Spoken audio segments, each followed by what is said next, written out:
बचपन से ही गज़लें मुझे बहुत आकर्षित करती रहीं। निदा फ़ाज़ली की एक गज़ल याद आ रही है, कभी किसी को मुकम्मल जहाँ नहीं मिलता, कहीं ज़मीं तो कहीं आसमां नहीं मिलता।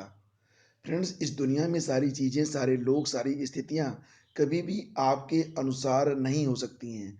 आपकी जो कल्पनाएँ हैं, आपने जो अपनी ज़िंदगी से चाहा है, वो आपको इन्हीं परिस्थितियों में रह कर ही हासिल करना होगा। एक बड़ा सवाल यहाँ पर और भी खड़ा होता है और वो सवाल ये है कि क्या आप अपने लिए दूसरी दुनिया बनाएँगे? ये संभव नहीं है। मतलब ये कि जो कुछ भी है, इसी में से आपको अपने सपने देखने भी हैं और पूरे भी करने हैं। तो फ्रेंड्स, आज की तारीख है 18 मार्च और शुरू करते हैं आज की मॉर्निंग न्यूज़।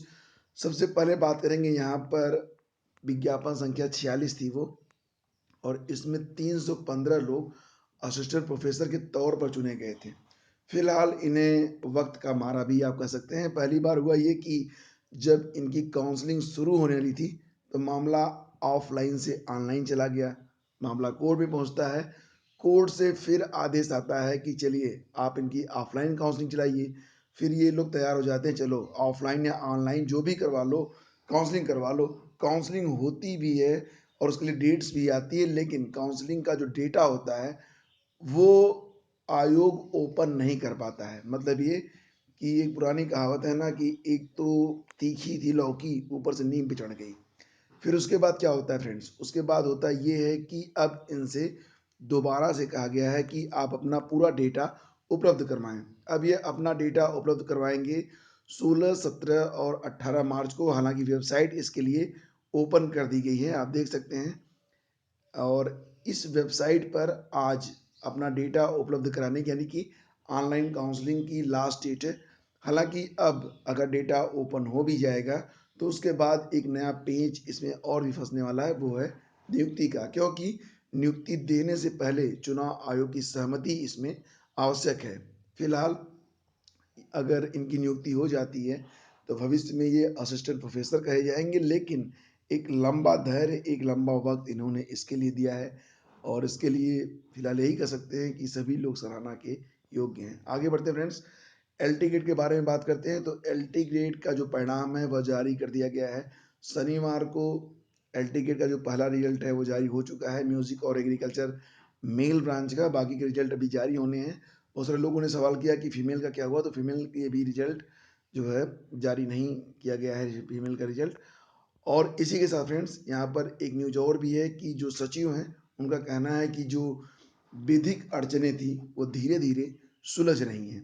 हालाँकि एक बड़ा मुद्दा जो फिर से उठ रहा है लोगों के सामने, वो ये है कि कट ऑफ को सार्वजनिक करने की माँग उठी है। युवा मंच से जुड़े प्रतियोगी छात्रों ने एलटी ग्रेड शिक्षक भर्ती के 2 विषयों का कट ऑफ अंक और प्राप्तांक जारी करने की माँग की है। हालाँकि सचिव ने विज्ञप्ति में इसका भी उल्लेख करते हुए लिखा है कि यथासमय आयोग की वेबसाइट पर इसे प्रदर्शित कर दिया जाएगा। युवा मंच के संयोजक कट ऑफ के साथ ही उत्तर कुंजी जारी किए बगैर भर्ती का परिणाम जारी करने पर उन्होंने अपनी आपत्ति दर्ज की है।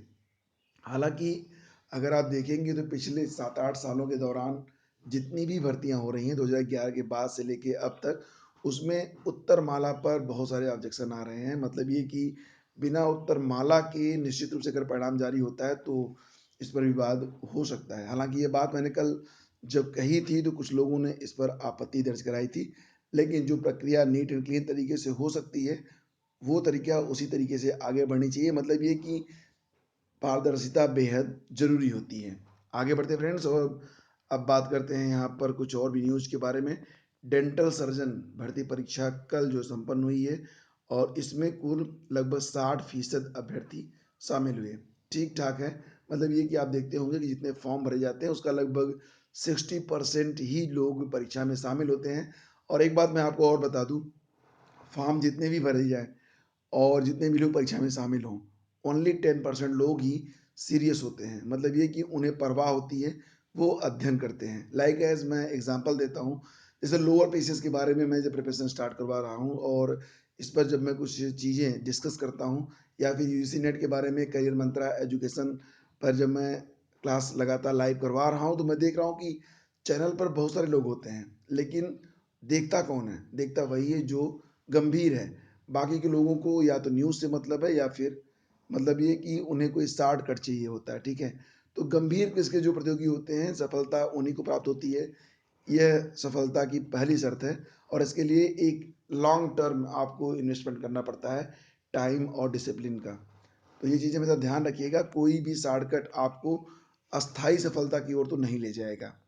वीर बहादुर सिंह पूर्वांचल विश्वविद्यालय की यूनिवर्सिटी कैंपस में बहुत सारे कोर्सेज यहाँ पर संचालित होते हैं, जैसा कि आप इसे देख सकते हैं।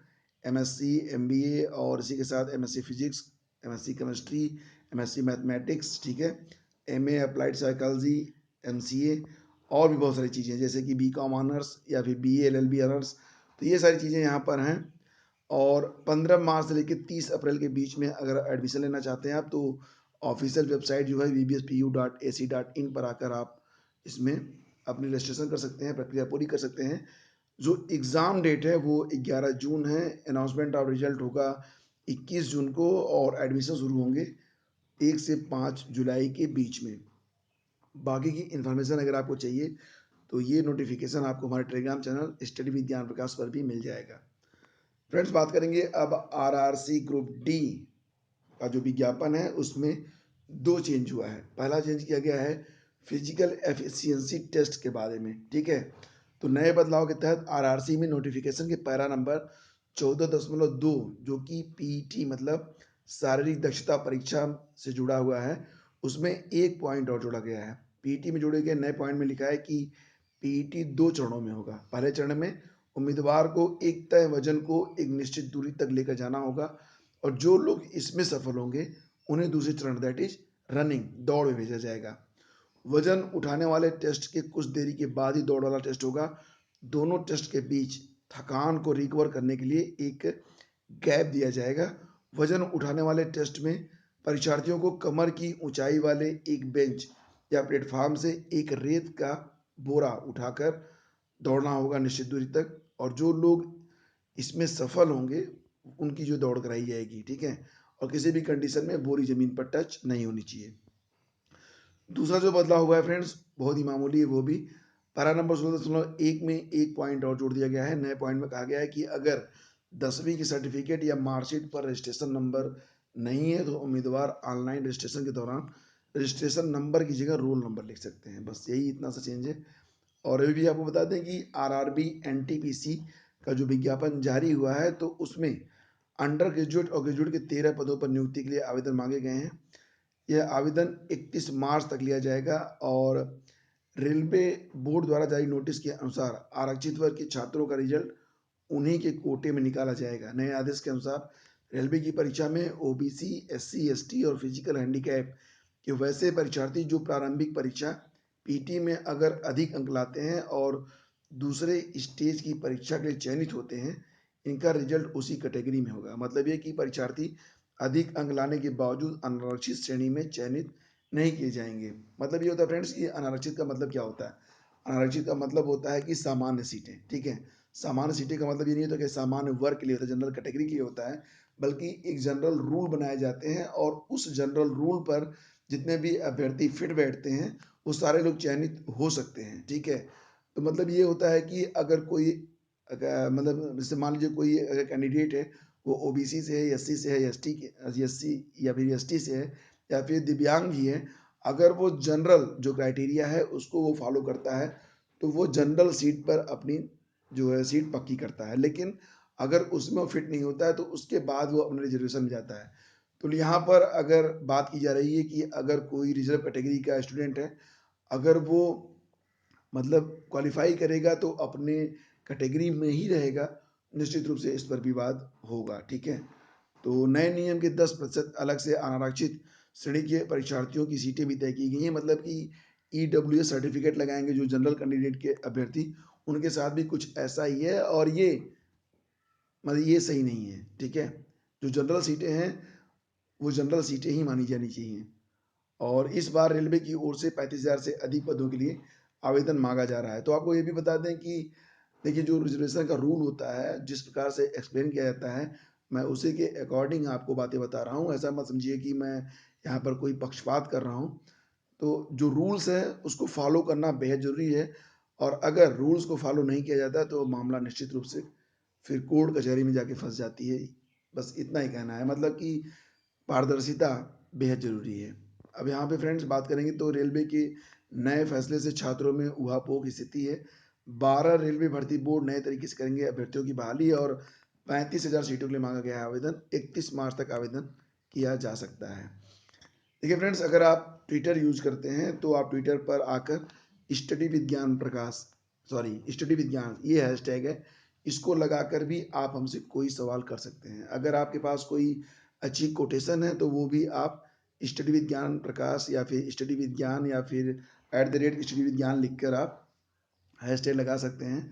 और अगर वो कोट हमें पसंद आएगी तो डेफिनेटली आपके नाम के साथ मैं इसे मॉर्निंग कोट में शामिल करूँगा। दूसरी बात ये है कि अगर आपको कोई सवाल करना है, आपको कुछ पूछना है तो आप डायरेक्टली हमें ट्विटर पर आकर इनबॉक्स में मैसेज कर सकते हैं या फिर हैशटैग स्टडी विज्ञान लिख कर भी आप अपना प्रश्न रख सकते हैं और इसका आंसर आपको ज़रूर दिया जाएगा। सोशल मीडिया पर अगर आप हमें फॉलो करना चाहते हैं तो लिंक वीडियो के डिस्क्रिप्शन में आपको मिल जाएँगे। चैनल पर अगर आप पहली बार हैं तो चैनल को सब्सक्राइब कीजिएगा, बेल आइकन को ज़रूर ऑन कीजिएगा ताकि हर वीडियो का नोटिफिकेशन सबसे पहले आपको मिल सके।